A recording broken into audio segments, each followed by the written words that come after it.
Today, for a couple of hours, we got to experience the most powerful Audi around. The Audi RS e-tron GT.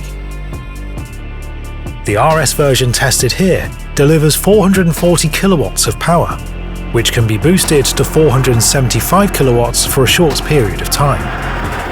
Also, the 830 Nm torque is pretty mind-blowing.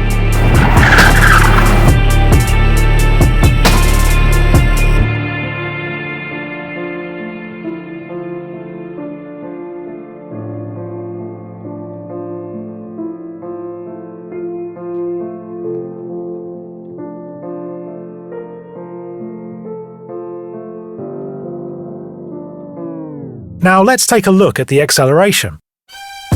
In very windy weather, we tested the acceleration and driving stability on a rented airfield.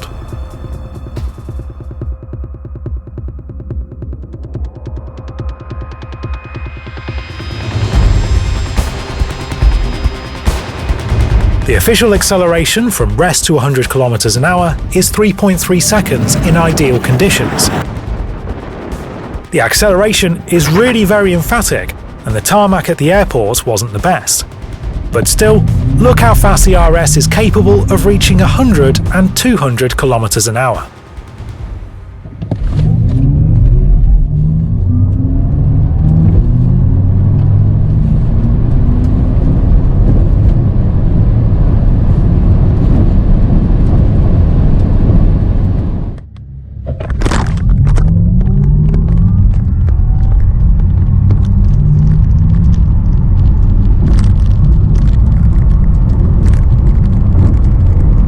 The acceleration under 3.5 seconds is simply breathtaking.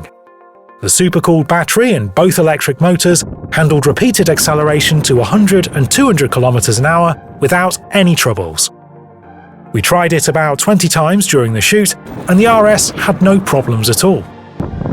The wide tyres and low centre of gravity hold up really nicely in corners, but its heavy weight, which exceeds 2,300 kilograms, soon starts to make itself known. The brakes, in particular, start to overheat quite quickly, and the powerful regeneration doesn't help either. We had conventional steel brakes, but as an optional extra, you can order the more durable carbon ceramic brakes. Charging the e-tron GT, thanks to Porsche's J1 platform, is as fast as the Taycan's up to 270 kilowatts. This means that the next 100 kilometers of driving can be recharged in just 5 minutes. You can recharge the battery from 10% to 80% in 20 minutes. We hope you enjoyed this video. If you did, please give us a like and subscribe. And also check out myEVreview.com, our site dedicated to electric car reviews. And if you yourself are an EV owner of any brand, write a review on myEVreview.com with pros and cons and join our community.